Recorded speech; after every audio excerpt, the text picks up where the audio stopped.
Obviously, when I started my journey, I knew nothing at all. I didn't know what was the right way or form to exercise. And I think I got sucked into this hard charging, kill yourself, where if I was running, I should be running as fast as I could. If I was doing exercise, all I should be doing is HIIT. If I was strength training, if I wasn't lifting heavier and heavier and heavier every day, then I was not doing the right thing. But I think in the last 1 year, this notion of homeostasis or balance, finding that optimum level, is one huge learning I've had, which for many people just walking. Like most people are not fit enough to even walk.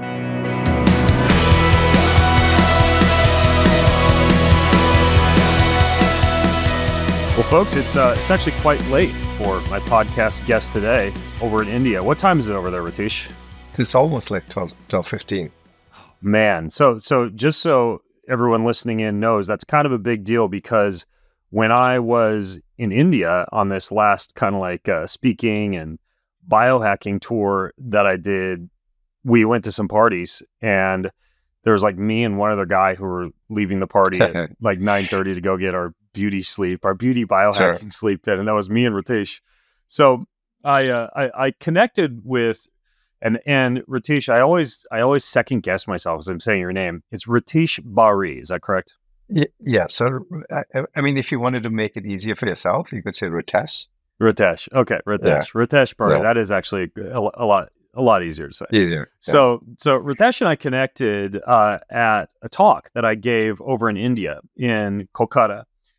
He, amongst a lot of the people who I had a chance to meet in India, is a guy who really walks the walk and talks the talk. As a matter of fact, he handed me a book that he wrote about his incredible health transformation and his journey as far as kind of like defying the status quo of the way that food and lifestyle and, as the case is right now, sleep is kind of practiced in India. And he even told me during a conversation, it's a lot different than some of the ancient ways. And I want to delve into that and also some of the incredible information in Ritesh's book, The Amazing Health Transformation. So Ritesh is a fourth generation entrepreneur. He's the founder of a company called Breathe Again, which is a global platform that helps people to learn to live a long and healthy life. And I'll let him tell you his story, but over the past 8 years, he's really transformed his body and his life. He's lean, he's mean, he's fit. Ritesh, welcome to the show, man. Sure. So really excited to be here. Like I've said to you in person, you're literally one of those people I've learned a lot from. I'd say like 70% of what I've learned over the last 10 years has come from reading your book. So this is indeed an honor. I'm very excited to be here. Well, thank you. I'm honored as well that somebody out there is reading it, besides my mom, of course. So, sure. You have a picture in your book. And, when I was over in India, again, we face the same problem in America, right? Like obesity, chronic disease, diabetes, cancer at earlier and earlier ages. And I don't think that India is doing much better. At least that was my impression when I was there. The photo you have in your book, you kind of look like, a typical Indian man, I would say, looks these days. And I'm curious what brought you to that point, and then what kind of turned the light on for you as far as taking a different direction. Sure. So I'd go back to the time maybe when I was 15. I moved cities. So I went to study in the city of Bombay. And I think that was literally the starting point of what ultimately ended up being like a 25-year journey towards essentially degeneration. My body was sort of falling apart. In that period, I put on, I'd say, 30 kilos. I also started my journey as an entrepreneur. And I think the combination of maybe the lifestyle and this, seductive sort of view that, look, you're aging, you're getting older, and obviously going to put on weight. Aches and pains are part of like being an entrepreneur. I think that sort of led me to this notion that was okay. And the fact that I was not well, I was diabetic, I was hypertensive, et cetera, was kind of the price I was paying, if you will, for being an entrepreneur. So there was this heady mix of like lack of knowledge and the fact that progressively I was just getting worse and worse. And I needed to normalize that for myself. I think that's kind of what led me to be like a very unfit 40-year-old Indian man, which is unfortunately what is, I think, happening to a lot of us now. As an entrepreneur, were you actually in a sector like health or food where you were able to take some of the knowledge you already had in business and apply that to your life? Or were you in a totally different sector? Sure. So here's the really interesting thing. I used to make cement. And it was literally by karma that I met this person, actually in the US, San Francisco. Uh, to give you a backstory, I'm someone who's almost died 14 times in my life. And this event where I met So Ravi, you've almost died 14 times in your yeah, life? yeah, it's a true Really? story. So I've been in multiple car accidents. I've been in a near plane crash. I've been Whoa. lost in a jungle with my younger brother, where we were like kept for like 3 days. So yeah, I've lived an interesting life in many ways. And I think this one was like my 14th near-death experience. I was actually on my way to essentially being very unwell and very unfit. And it was karma that took me to meet this guy in the US. My sister was unwell. I traveled to be with her. And it was a chance meeting with this guy. And he just started giving me like factual information about what was happening in my body. That sort of led me to this transition. At that point in time, I knew nothing, like literally nothing. When he told me I was type 2 diabetic, I asked him how many types are there. Like literally, that was how ignorant I I was guess. about health. By the way, Yeah. was this guy a doctor? So again, really strange, right? He was a professor of environmental science. It's just that he had had a hard incident in his life, and that led him to sort of start learning and understanding about health. And it was that literally 1 hour conversation that completely changed my life. So did you actually at that point start this business that you have now called Breathe Again, or did that evolve as you started to adjust your own life? Yeah. So like literally, I had no clue about anything health. I first fixed myself. And to the horror of my entire family, started doing things that they thought were really absurd, like cutting down how much I ate, right? So like you earn and you live to eat. And so I was like reducing the quantities of food I was eating. But then I think when they started seeing transformation in me, I think first few people I fixed was mom and dad, my wife, the friends and friends I knew. I think it took me like maybe 3 or 4 years to figure out there was actually an opportunity here. It was kind of embarrassing in the beginning, right? I came from the cement manufacturing background. Here I was like helping people fix like their nutrition. But I think gradually I realized that the opportunity was really vast. And more importantly, I think that the world really needed a fix, because I think too many people were getting sucked into like these quick fixes. They were working for a while and then essentially like helping them bounce back. So I think that fact that we were effective led me to believe that there was a business, and that's how I started Breathe Again with my wife. Okay, now it may seem like kind of a weird place to start, but I mean, even the name of your company, Breathe Again, makes me think about this. I've seen a lot of data about toxin accumulation, toxin exposure, metals, environmental pollutants, plastics, etc., and a pretty significant correlation between that and the rise in obesity and chronic disease. Obviously, it's no secret that India is polluted. When I was over there, I even got sick a few times, just like, especially in Delhi, walking around without a mask. And I believe the air hazard index was above 500, like shockingly high. Like I would get out of the cab and walk through a parking lot and be coughing by the time I was indoors. I wound up actually relegating myself primarily to like hanging out in malls where there were giant HEPA air filters for me to make my calls and walk around, and spent a lot of time indoors, which for me was a little difficult, being an outdoors natural guy. But this issue with pollution seems like it's such a problem that I'd love to ask you a little bit about that. Like, you live there, and obviously you're not in a, I would say, as heavily polluted an area, at least based on my subjective experience when I was there. But what do you do? What do you advise people do to manage the ongoing effects of something like that? So it's a great question. I think it's a massive problem in India. Like I'm someone who's actually lived through it. There was a point in time when literally if I went down to my building and the car wasn't waiting, like that 1 minute exposure would make me sick. And that sick would last like 10 days. It wasn't like something like you said, you just coughed. I could fall sick for 10 days with that 1 minute exposure. So what's interesting is perhaps the fact that I'm someone who now does not fall sick. So essentially, I boosted my immunity by eating balanced foods, essentially making sure I get both my macro and micronutrients. And so my immunity in some sense is better. So that's just useful information for anyone who's suffering from the pollution in India. Uh, Indians tend to also eat a bunch of things that are actually helpful to them. So turmeric is something that's very integral to our food. Jaggery, interestingly, is very integral to our food. Isn't jaggery like sugar? It is, but it has, studies have shown that it actually has a carbon capturing effect. So Oh, when you consume interesting. yeah, So you could probably throw in the same category something like maybe blackstrap molasses or a good raw honey or something like that. exactly, Okay. exactly. So used wisely, it actually has a beneficial effect. Obviously, there is no such thing as, anything in excess is bad for you. But if used wisely, jaggery is actually quite effective. We used to run cement factories, and our workers would actually consume jaggery because they were subjected to dust and pollution. So the use of ghee, turmeric, and jaggery, I think, does mitigate this problem to some extent. But like Indians are just suffering.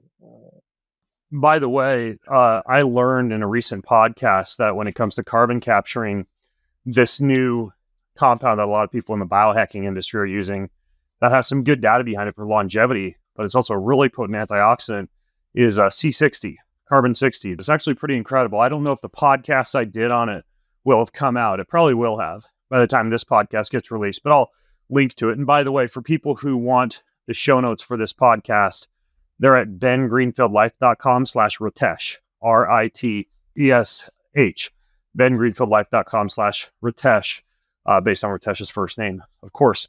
Now, when I was in, I believe I was in Bangalore, I met with a naturopathic physician, and I asked her this same question about pollution, Ritesh. She was a big fan of nebulizing a hydrogen peroxide saline solution, or even nebulizing glutathione. I know some people who Sure. even, and I actually did this when I got back from India for healing lung tissue. I even nebulized a vial of exosomes. What about the use of something like a nebulizer or even an oil diffuser? Have you ever messed around with anything like that? Sure. So I have tried a couple of these, which actually brings me to an interesting, let's say, sort of crossroad that India finds itself in. I think we're dealing with a massive sort of health crisis, frankly. I think if you look at statistics, they say 50 to 60% of Indians are either pre-diabetic or diabetic. Obviously, weight's a massive problem. I play a game. Every time I take a flight, I try and sit in the front and then count the number of people who are overweight. I always end up crossing like 70, 80%.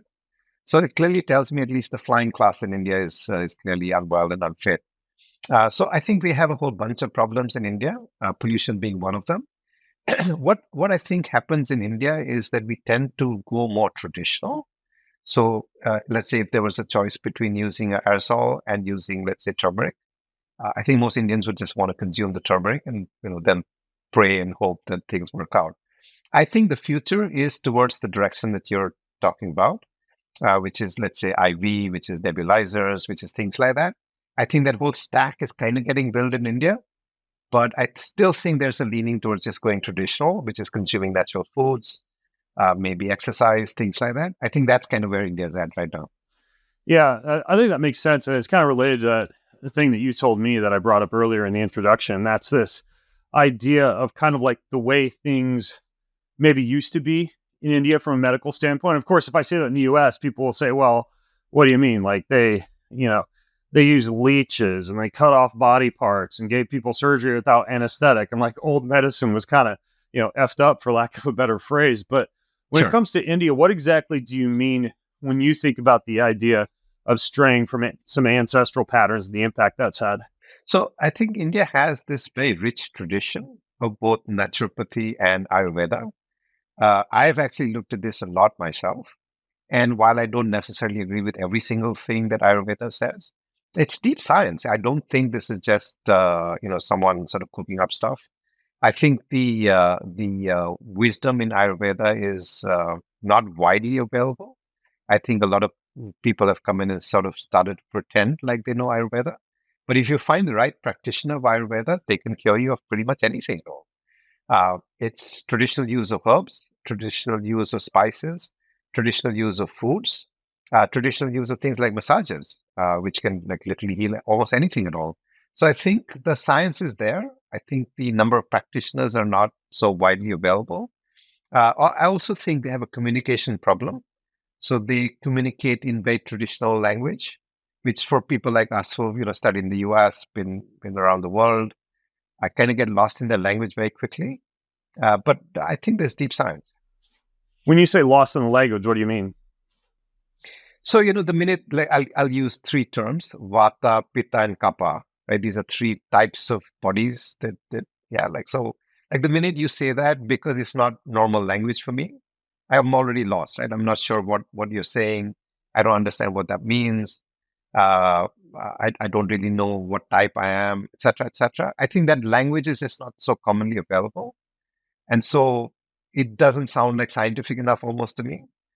I know it's silly, but I think the ability for the Ayurvedic practitioners to communicate this better is a huge opportunity. I think the younger lot that are coming up, they're building the apps, they're building the language, they're building the tools. And I think in the next 10 years, we'll see an explosion of Ayurveda all over the world. Yeah, that's interesting, actually. It's kind of like, the old Roger Williams book on biochemical individuality, the different shapes and sizes of the pancreas and the stomach and the liver and different excretion rates for things like uric acid and vitamin D. And I think when you pair something like that with something very similar to like an epidemiological body measurement, like you have the Exactly. mesomorph, the ectomorph, the endomorph. Exactly. That's more like the Western version of the Veda. What is it? The Veda. Kapha, Pitta, and Kapha, Pitta. Yeah, believe it or not, I have actually done some interviews on Ayurvedic medicine. I just don't have the terms all memorized. But it's this idea of personalization of your lifestyle, your diet, your supplementation, and your exercise routine to your body type and biochemistry. Do you personally do that, like any level of customization or self-quantification? So I literally, like, I track, I'd say, like 70 parameters almost every day, like including things like blood pressure, blood sugar, pulse rate, HRV. What else can I think of? My sleep, obviously, number of steps I take, time I exercise, heart rate, breath. So I do random tests where I count like how many times I'm breathing per minute, just to see like my sort of parasympathetic and sympathetic nervous system.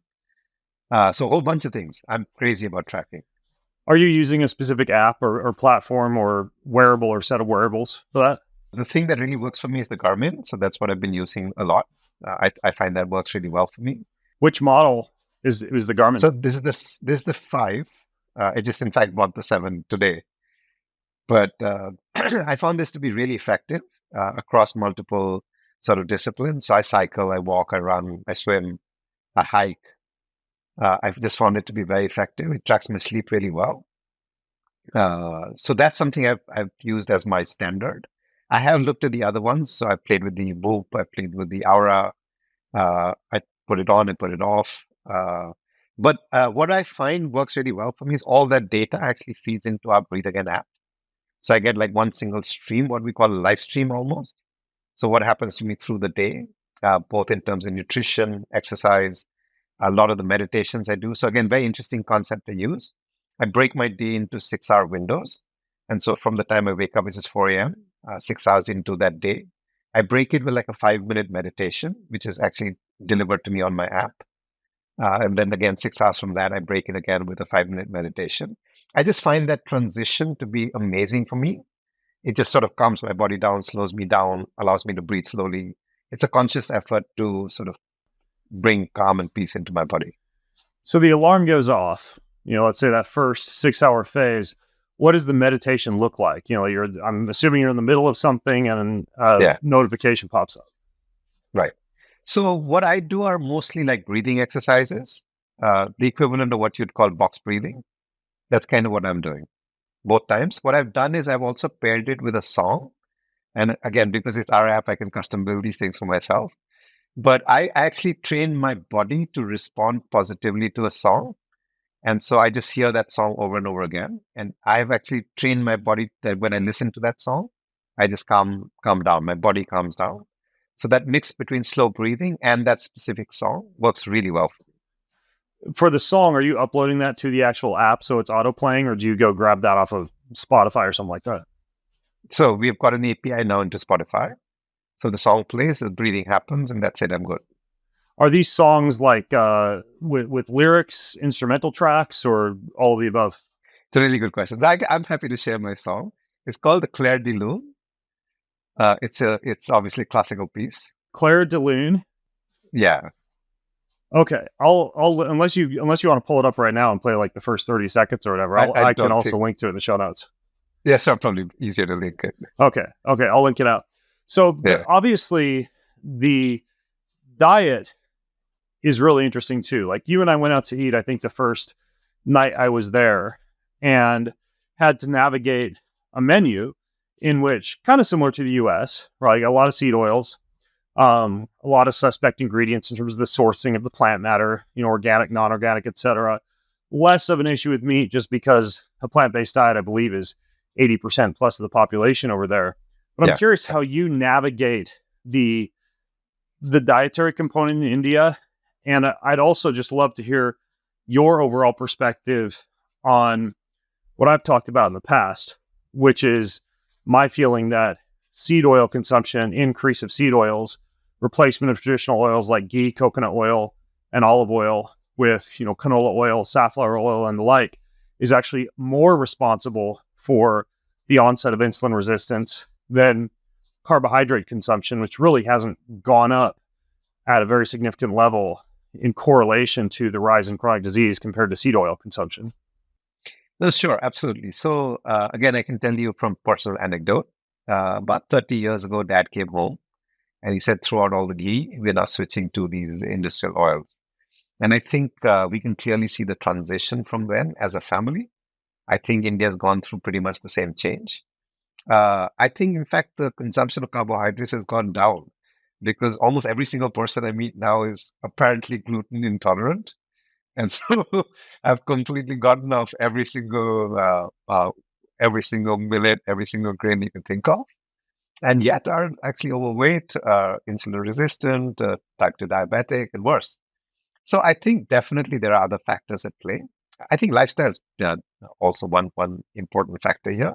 While it's easy to pin this purely on the industrial oils or the seed oils, I think the lifestyle has also changed. We just have become a lot less active. Like, again, from personal anecdote, I'd walk to school every day. It was like 4K in, 4K back. I'd come on, play for like 3-4 hours. I can't imagine my son walking anywhere now. So I think the fact that we're less active also plays a role. But seed oil has definitely been a massive problem in India. We've thrown away what was traditionally really good, sort of cooking medium. Ghee, sesame oil, mustard oil. I don't know if you tried mustard oil. I did. It's unbelievably good for you. It is good. And I looked at the profile of it because I did some grocery store videos over there. The level of potentially inflammatory fatty acids is like 5 to 10% lower than canola oil, and it has a decent smoke point. So yeah, I don't do a lot with mustard oil over here, but yeah, it's a good option, especially in India. Sure. So like ghee, by far the best, right? 250-degree smoking point. It's a very stable fat. And so, you can deep fry, you can cook, you can stir fry, you can do pretty much anything. I'd say 90% of our food is now made in ghee, including pasta. We actually make our pasta in ghee. You mean 90% of your food, not 90% of the food in India? Yeah, just the food that we make at home. I think in India, it would be 10%.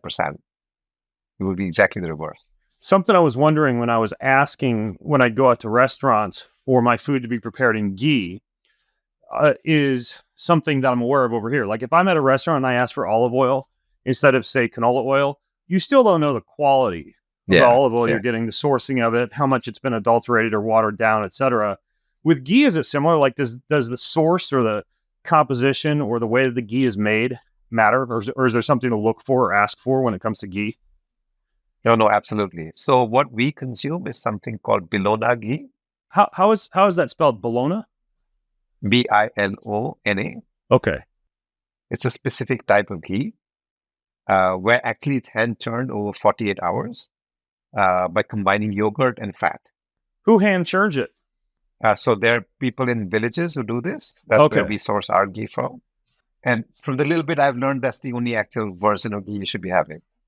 I would be surprised if you found that in any restaurant. Now, why is that? Is that because that particular process results in a higher smoke point? Does it have less fillers in it? Do you know why that particular, hand churning process, which sounds like it's might be difficult to scale, but is interesting? Is there something that's special about it from a biochemical composition standpoint, or something other? So one of the, I think, beneficial effects is when you combine the yogurt, you also get a little bit of the probiotic in the yogurt, the lactobacillus, that transfers into the ghee. And I believe that's actually what makes the ghee really useful for you. Clearly, you can't scale this, which is why it's not as popular as maybe perhaps the other versions of ghee. It's just pure fat. Yeah, you'd think that if you did want to scale it, there'd be a way to replicate that hand churning with some type of a factory Machines setting. or something. Yeah, sure. Yeah. That's interesting. So it's bologna ghee, but if you go to a restaurant and you ask for bologna ghee in India, are they going to have it? Unlikely. How much worse is regular ghee, do you think? So I think what ends up happening in commercial ghee is mixing, adulteration, if you will. So the ghee that you get is not then strictly ghee. I think it gets blended with other things, much like olive oil globally. Like the olive oil you get in most countries now is the blend of olive oil. If you were eating out at a restaurant, what other oils could you ask for if it wasn't ghee? So you could ask for mustard oil, especially where I am at, Calcutta. Mustard oil is very popular. That's, I think, commonly available, much cheaper, actually, frankly. You could ask for coconut oil. That's also widely available. Again, much cheaper. So those two oils would be available. I think they aren't as bad for you. Yeah, that is interesting, your comment about how you can't necessarily tie everything to the advent of seed oils. You particularly noted the post-industrial sedentary lifestyle. And obviously that's pretty prudent, because by the nature of the way the seed oils are extracted, a certain amount of industrialization is necessary. And so the rise in seed oils and the rise in a post-industrial relatively sedentary lifestyle is kind of logical that those two would go hand in hand. So yeah, it's difficult to isolate all the variables. And then even your comment about, everybody being gluten intolerant these days. Well, even though I think in most cases, people who have issues with wheat really, and I just know this from having tested a lot of people with a Zoomer test or a Cyrex panel, they're not truly gluten intolerant or possessing a gliadin sensitivity. Instead, they tend to be FODMAP intolerant, fructans, oligosaccharides, monosaccharides, disaccharides, and polyols, garlic, onions, apples, wheat, etc. And it's interesting because FODMAP sensitivity tends to be something that arises in response to stress and low stomach acid production brought on by being in and eating in a sympathetically driven state. And so, some people are like, oh, it's just more people are aware of gluten intolerance, and it's sexy to be gluten intolerant. But I actually think that people these days possess a gut that's far more sensitive, particularly to FODMAPs, less gluten, but FODMAPs. And since wheat is a FODMAP, many people think it's gluten intolerance, but really it's a FODMAP sensitivity brought on by living in a stressed out state. No, I couldn't agree more. And if you just think about the kinds of stress that we go through in our modern society, think of the amount you're being stimulated on an everyday basis, from your phone to your email to your computer to your work to just travel, commute, you name it, right? And then if all else fails, then you come home and watch television, and that's like overstimulating you all the time. So I think just the amount of stimulation that we go through in our everyday life, and the fact that we are disconnected from society, which I think is a very integral part of de-stressing yourself when you have deep bonds and connections. I think you just feel less stressed. I think all of that, the lifestyle that we're living now, is causing immense stress in the body. Obviously, the first place it'll show up is your gut, and then the rest of your body. Yeah. Obviously, you just need to set an alarm to meditate every 6 hours. That's it actually is a good tip. So yeah. So the plant-based diet, which I mentioned earlier, that's obviously very popular. I'm often asked this by folks, and of course, you've had to navigate this, I know. Protein acquisition and adequate amino acid intake on a plant-based diet. Do you eat a plant-based diet? And if so, how are you getting adequate protein? So in fact, we're one of those who are even more tending towards the plant. We're not vegan, but so for example, I don't eat eggs, and so therefore all my protein has to necessarily come only from milk. So we do something called cottage cheese, paneer. That's fairly common. We also do a lot of lentils. We also do garbanzo beans. These are traditionally good sources of protein. They're not as bioavailable as perhaps meat would be. Unless you sprout them. Correct. Exactly. So we do sprouting as well. We do eat a lot of nuts and seeds. That also gives us a little bit of protein. In my case, because I'm working out, I've ended up having to supplement with whey. It's not my ideal source of protein. I would have much rather have gone like whole food. Anything processed is in that sense then processed. To get 120 grams of protein per day. I've had no other choice but to do whey. But if you're not like very seriously working out, you're looking at like 70, 80 grams of protein a day, which is what most people I think in India at least need. I think that you can do with a vegetarian diet. Yeah, one gram per pound of lean body mass. It's easier to attain on an animal-based diet, but some of those sources you recommended are good. Paneer, by the way, was fantastic. That was probably one of my favorite dishes when I was over there. Way different than just like the cottage cheese out of a plastic container in the U.S. It's like this little edible squares, and they're typically in some kind of a sauce or a curry. And yeah, paneer was fantastic. Well, but the interesting thing about the protein, I don't know if you're aware of this, but if you take a plant-based protein like rice or pea, for example, this is a research study that came up, I think it was 4 or 5 years ago, pretty good study, showed that by consuming a digestive enzyme that contains proteases or proteolytic enzymes or something that'll break down protein, you can increase the bioavailability of a plant-based protein powder up to that amino acid score of whey if you co-consume digestive enzymes. That could be as simple as just like literally putting a handful into the smoothie jar, if you're making a smoothie or something like that. Right. So traditionally what we've done is combine foods. So when you combine, let's say, rajma, beans, and rice, that in some sense completes the profile of the protein, makes it a little more bioavailable. So traditional foods have had like these hacks in some sense. But yeah, this is a great tip that you're giving. Have amino acids caught on over there? I ask selfishly enough because like the key on amino acids, those are vegan. A ton of plant-based dieters are, throwing back like 30 to 40 grams of that a day for building muscle faster. And so I'm curious about amino acids. Are those a thing in India? Are those caught on? So I'll give you an analogy and then I'll answer your question. Like every time I go to work out in the gym in a hotel, I'm the only Indian. Everyone else is like traveling from somewhere else, some other country. So I think that gives you an indication of the fact that Indians today are just not that active. It's that active bunch that is then looking for the aminos at this juncture. So I think it's too small a market at this juncture. But I think COVID taught India a lot. I think as a function of that, I think the awareness, the willingness to do, something about your health has shifted dramatically. So 10 years from now, if you're asking me this question, I think there'll be a whole bunch of people in India. Today, I still think it's a very small market. What do you say to someone who you're talking to over there about fitness and they say, I walk and I do yoga, I'm good? Yeah, no, so I think yoga is wonderful.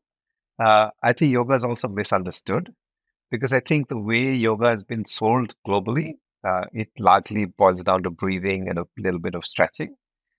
Actually, yoga is a much deeper science than that. It has like very, very strenuous exercises. If done well, it gives you a complete sort of exercise, like the Surya Namaskar, for example, which is a complete like downward dog and so on and so forth. That's a complete exercise by itself. They do 108. They would stretch that's a any lot. fit, it would stretch any fit person even. Traditionally, I think it's a lot more than what is sort of commonly understood. Personally, I do a mix. So I cycle, I strength train. I also do stretching. I do plyometric. So in my opinion, I think a blend of different exercises is good for you. Yoga I've done traditionally, I think is wonderful for you.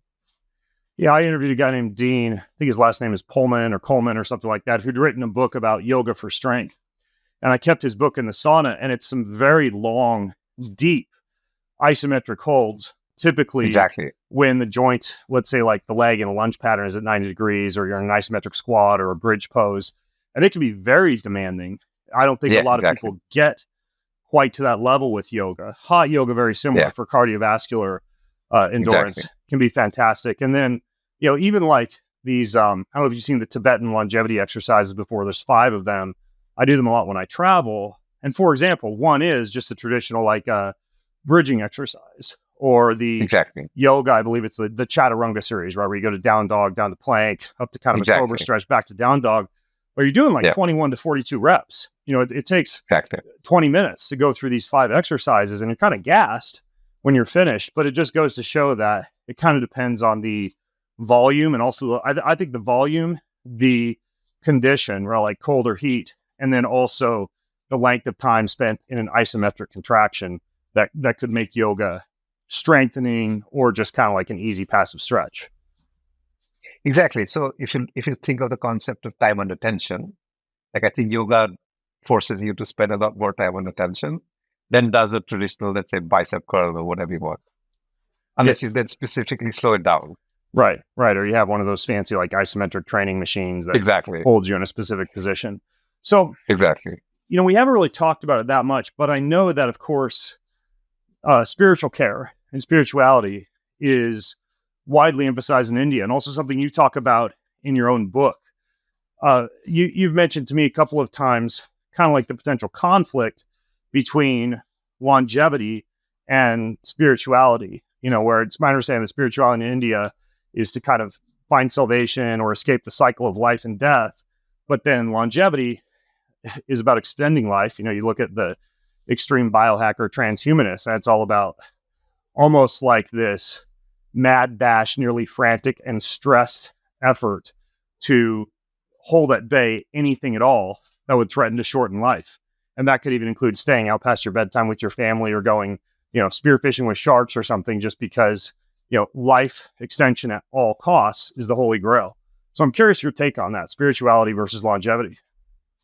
I think the question that we first perhaps need to ask is, are we looking at immortality or are we looking at longevity? I think somehow when you talk about longevity, it tends to start becoming about immortality, like I'm not going to die ever. I'm not sure that's necessarily a goal or even a good one. I think, it's yin and yang, right? You need life and death. You need balance in the world. So I think if you're talking about longevity and not immortality, I think longevity in itself is a noble goal, simply because lots of people are dying for reasons that could perhaps be prevented. By itself, that's, I think, a good thing. I think what happens in India is our goal is, in some sense, to attain salvation, which is escape the cycle of sort of life and death.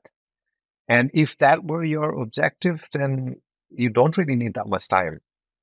I mean, 30 years, 40 years, I think you should have figured out how to escape this cycle of life and death, and done whatever you needed to do to escape that cycle of life and death. And if you haven't by then perhaps you're not going to ever. So, yeah, I think there is this inherent conflict. I think I'm one of those people who do believe, and increasingly so.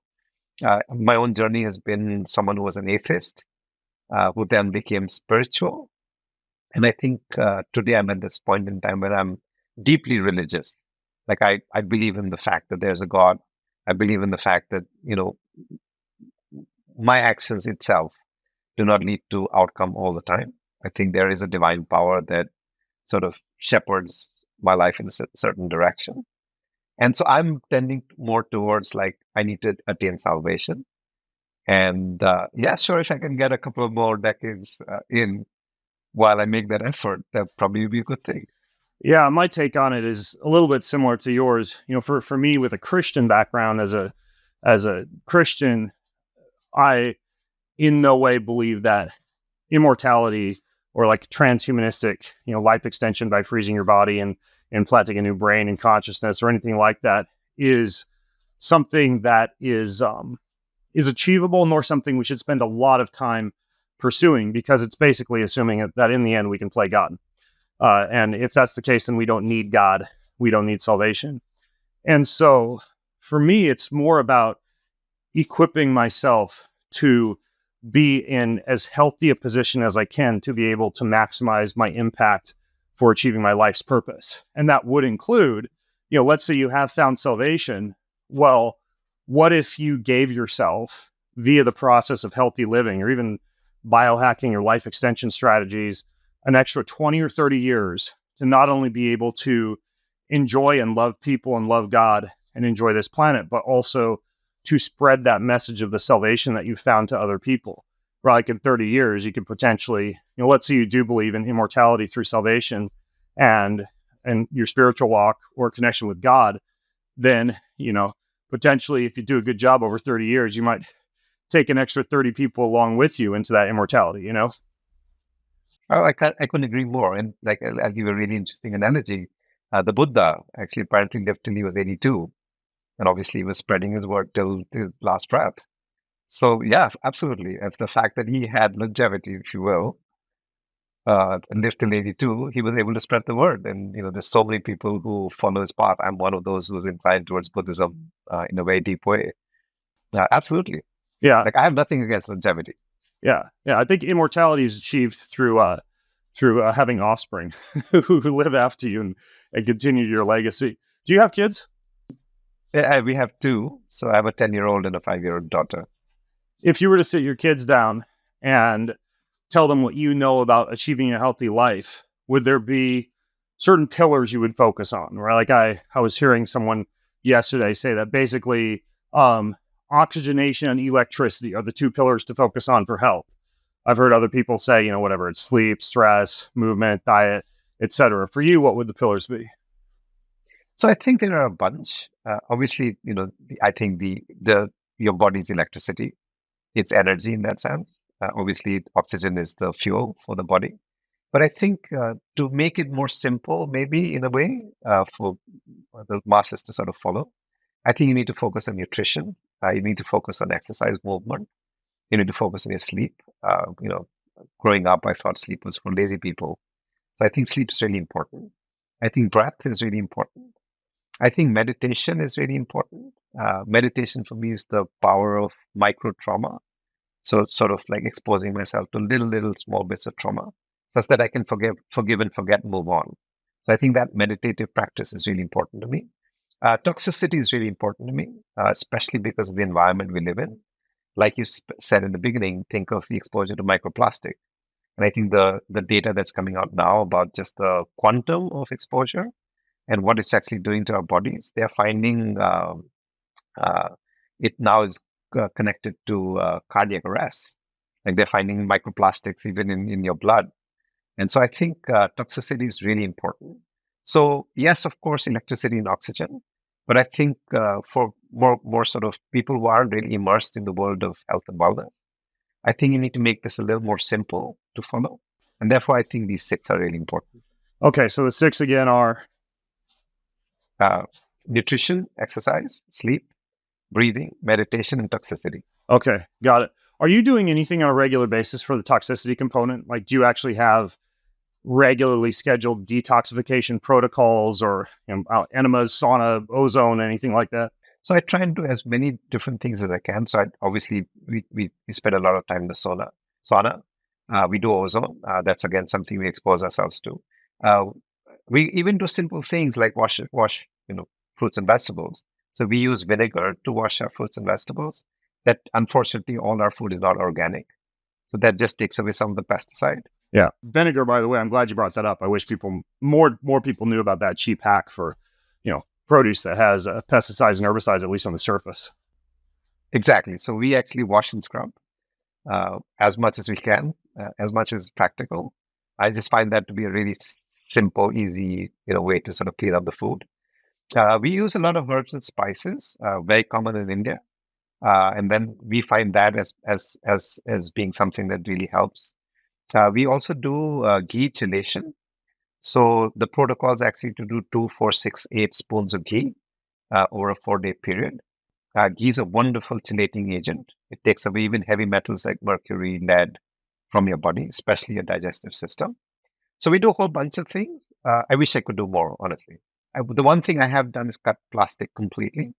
So I try very hard not to make sure that there's no plastic anywhere in my environment. Now, you also mentioned sleep as a pillar. Right now, I think it's midnight or after there. What time is it? So it's close to 2, I think. Okay, so close to 2. So knowing what you know about sleep, you're obviously out past your bedtime. What are some of the ways that you pull the trigger on sleep, particularly if you're out late, exposed to light, etc.? So one of the things that I've been blessed with is good sleep. And so if I actually went to sleep now, I would sleep. My only challenge is actually waking up early.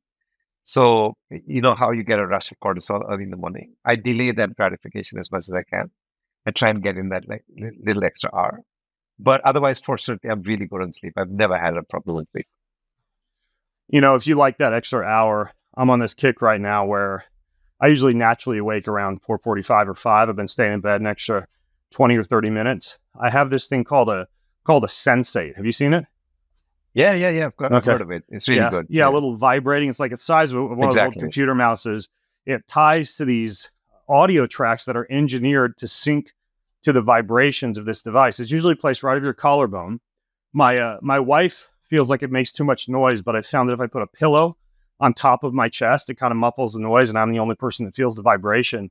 I will lay there in almost like a trance-like state. There's something I think about the theta brainwave production that's occurring in those wee hours of the morning that just make it super relaxing. I'm just about addicted to that thing. I have a little red light that I keep by the bedside. I put it under my low back, lay back on top of it, put that sensate on, and it's kind of like hitting the snooze button every morning for about 20 to 30 minutes. And then if you don't have one of those, you've seen the Apollo before, right, Ritesh? Yes, of course. Yeah, Yeah, the yeah. Apollo Neuro, it's usually one of the wrist or the ankle. I can get a similar sensation by playing a really relaxing soundtrack or like white noise from a YouTube track that I've got downloaded to my phone. And I'll play this in airplane mode and put the Apollo right over my chest with a pillow on top of my chest to hold that on if I don't want to fuss around with or don't have the sensate or left it in the basement or whatever. And this idea of haptic sensations, vibratory sensations to relax the body, it's pretty incredible. Yeah. Do you? It's a really good tip. It's something I'm going to try. Yeah. Do you have any other devices that you kind of use or like on a regular basis besides, of course, your Breathe Again app that you're talking about? So, like I said, I try and keep it simple. I played with a whole bunch of them. Eventually, I just went down to using my Garmin. I found that to be the thing that told me the truth, told me how I did on an everyday basis, told me whether I slept well, that I exercised regularly or not. And so, actually, I've just boiled this down to the Garmin now. Got it. So with the Breathe Again, I also wanted to ask you. You guys are making food products. You gave me Yes, we are. one. It was fantastic. I haven't been able to find anything like it. I gave it to a few other people when I was in India. I gave them a little square of this box that you gave me. What the heck was that? Because it was incredible. So it's actually just natural nuts, seeds, a little bit of ghee, and a little bit of date. That's it. So it's completely natural. It has a short shelf life. So we make it in small batches. And that's why I suppose it can never really scale. But yeah, that's it. It's just dates, it's nuts, it's seeds, and a little bit of ghee. Yeah, it was incredible. Somebody sent me a couple boxes when I got back from India of a dessert that looked very similar. And I looked at the label. It's a bunch of fillers and preservatives and not even jaggery, a bunch of cane sugar, and then some pistachios and almonds. It tastes good, but that stuff you're making is incredible. Are you guys making other products as well? Breathe Again, besides the app and this. What's the name of this dessert, by the way? Yeah, so we called it the 5 p.m. snack. The 5 p.m. snack. Because that was the time. That's when you feel hungry. Yeah. And so we used it as a filler at that point in time. We have, in total, about 40 products that we do. But the ones that I think I'm really fond of are saffron. So we do saffron from Kashmir. It's called Mogra saffron. It's by far the best saffron you can get. The Bologna ghee is really popular. Obviously, we do jaggery. We do a form of jaggery that's granulated. Again, really good quality. We do a bunch of teas. We do a bunch of coffee. There's this particular coffee that you get in South India. It's grown at 6,000 feet. Araku, it's called. That's a coffee that we're selling. There's no pesticide use, it's simply because of the elevation. That's the coffee I drink every day. Do you guys ship to the U.S.? We want to start. So actually, that's one of the things I want to do. So I have two goals. One is to bring you to India more often. And the second is actually to send my products to the US. Yeah, to tell you what, just send a semi-truck full of stuff to my garage. I'll just start shipping it out to people. The saffron's interesting. I haven't talked about it a lot, but it's a very beneficial, I don't know, what would you call it, a spice or an herb? So it's a spice. It's amazing for the nervous system. It's an amazing agent to calm you down, actually. Yeah, it's it's actually in some stress control formulas now that I've seen, and that's my understanding of it as well. Kind of similar like Tulsi or astragalus or ashwagandha in that respect. I actually wish that more nootropics companies would have a formula that allows you to kind of bring yourself back down or stabilize yourself if you've taken too much of a certain smart drug or nootropic, and saffron certainly fits in that category. I guess Biooptimizers, they have the company Nootopia.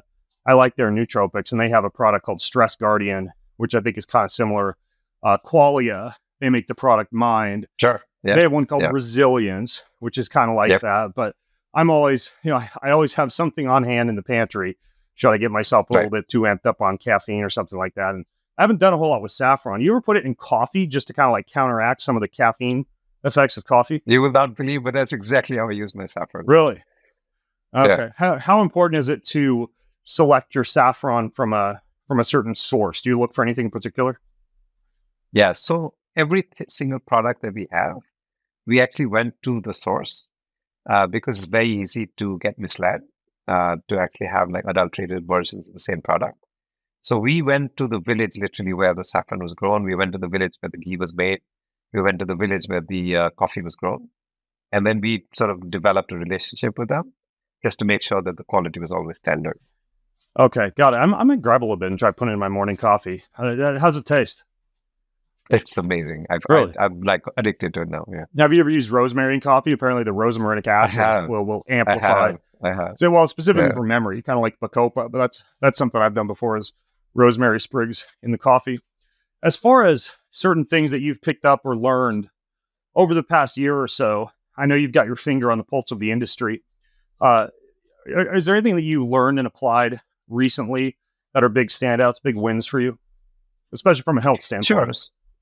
Sure. So I think in the last 1 year, one of my biggest evolutions actually has been in this in the field of exercise. Obviously, when I started my journey, I knew nothing at all. I didn't know what was the right way or form to exercise, and I think I got sucked into this hard charging, kill yourself every single day, otherwise you're not really exercising kind of mode. Where if I was running, I should be running as fast as I could. If I was doing exercise, all I should be doing is HIIT. If I was strength training, if I wasn't lifting heavier and heavier and heavier every day, then I was kind of like killing myself, not doing the right things. But I think in the last 1 year, this notion of homeostasis or balance, I've now started to apply it to my exercise as well.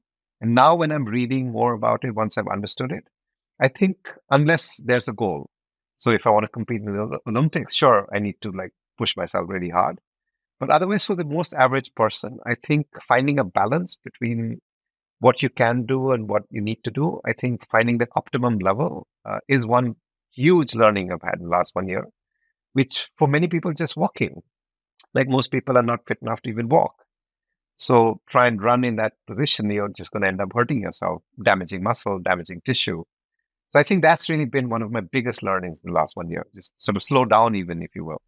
Yeah, I think for a lot of people who like to move their bodies and use the gym or movement as a way to stay sane, it's just important to have this is actually what I call with my clients when I'm programming their week of training, their parasympathetic menu, where certain days are recovery, but your options are sauna, hot, cold contrast, PMF, oxygenation, breath work, walking, yoga. So you have this whole menu where you're not going nuts because you can't go to the gym. Because you can feel just as good sitting on your butt in the sauna doing 30 minutes of breath work, jumping into cold plunge and doing 10 minutes of yoga to finish up and warm up. And I think it's a matter of a lot of people just needing to know what to do on those recovery days versus the fallback, like show up at the next circuit class of the gym or throw down the next Metcon. And really, as you know, if you pay attention to your Garmin data or anything else, the readiness or the strain score tends to predict onset of illness or injury, typically about 2 to 3 days in advance. And so many people have that happen over and over again, that vicious cycle. And all you really need is depending on your age, 2 to 3 days a week, where you just pull up your parasympathetic menu and that's the plan for the day. So for me, what I do is I just plan it all out on Sunday night. So Sunday night, I write out what I'm going to do for the week, make sure I have certain recovery days built in. Sometimes I'm feeling super fresh and great on a recovery day, so I flip-flop it. I'll do a training session that day and then move the recovery day to the next day. So you stay somewhat dynamic, but I think the important thing is knowing that you can stay sane, and also improve your body and brain. And it doesn't have to include a certain hard exercise session. Yeah, exactly. And if you permit, I just wanted to make that comment. So, if you remember, I talked about how not very many Indians are actually active. I think one of the reasons for it is because there's this like almost binary sort of position you need to be in. Either like you're sedentary and just, sitting on your backside, or like you're like this, guy who's killing it in the gym. I think the middle path, Buddha's path, if you will, is perhaps a better way to sort of approach this. Yeah, it's not going to make for many sexy social media pics for the average person. Like, yo, I walked and I ate one fewer piece of cheesecake today. But it's an important note, because I think, especially in our day and age of social media, people think you have to identify as a biohacker, as a fitness enthusiast, or something like that. And I learned this. I was surprised a few months ago. The number one reason that people quit going to the gym is not because of lack of motivation or not wanting to go show up or an injury. It's because they don't know what to do when they get there. Exactly. Yep. Yeah, and I think a lot of times it's because you think you don't know what to do because you don't identify with the personal trainer or the fitness enthusiast who's got like 30 exercises memorized. But big part of it, I think, is just using either an app or website or a program that shows you what to do. And once you know that, that's really the first step. So this has been super interesting, Ritesh. The book, by the way, it's called I got to spit it out again. I don't have it. I had it on my shelf behind this green screen. It's called The Amazing Health Transformation. Yes, it is. Cool. I'm going to link to that. And then anything else interesting that you're up to that you want to share with people before I let you go here? So I think what I'm really super excited to be working on right now are these retreats that I want to sort of build. And obviously you're one of those people I want to sort of have participate in the retreat. I know I saw you doing something in Switzerland. I think India needs something like that. Maybe a blend of neuroscience, a little bit of like the biohacking that you bring to the table. Perhaps even like this habit formation, like how do you build better habits, a little bit about nutrition, something like that is what I'm really excited to be doing right now. And I hope to unveil that in the next 1 year. Well, that's fantastic. I take part in probably at least 4 events like that each year. Like this upcoming one at Six Senses, right? It's you wake up in the morning and it's breath work and a cold plunge or some sauna, breakfast together, a hike, a meditation session, lunch, afternoon siesta, later afternoon workout together, dinner time Q&A, some type of meditation or breathwork session post dinner to enhance sleep. And, the trick is when you show up, if you stay there for something like 5 days, you leave with this new set of habits and tools that you kind of were wondering beforehand if you were doing properly. And then once you've done it with a whole bunch of people for 5 days, and that's the most important part, right? It's not what happens during the 5 days at the retreat. It's what you take home with you. Exactly. And if you can build a small community, like a micro tribe, if you will, around that, like that could keep you sort of on the clock after, I think that would be fantastic. Yeah, absolutely. Yeah, accountability groups or Facebook groups, et cetera, afterwards for people to keep in touch. For me, it's usually WhatsApp groups with people that I develop while I'm on the trip. So I've got probably 12 different WhatsApp groups from people who have just been in different places with me around the world who continually bounce things off of each other. So, and of course, my notifications on WhatsApp are off because of that. So, anyways, I'm going to put all the show notes at bengreenfieldlife.com/Ritesh, RITESH. You can grab his book. I'll put links to Breathe Again, the Breathe Again app, Ritesh's favorite song, if he remembers to send that over to me later on. And you can also leave your questions, your comments, and your feedback for Ritesh and I. And if he winds up doing a retreat, of course, I'll announce that on my social media, and you guys can maybe go over to India and enjoy some healthy living over there and hopefully get a chance to try some of this Bologna ghee and maybe even this 5 p.m. snack, which is incredible. Ritesh, thank you so much, man. It's been such a pleasure. Thank you for having me. Yeah, go get some sleep, man. Until next time, I'm Ben Greenfield along with Ritesh Bawri, signing out from bengreenfieldlife.com. Have an amazing week.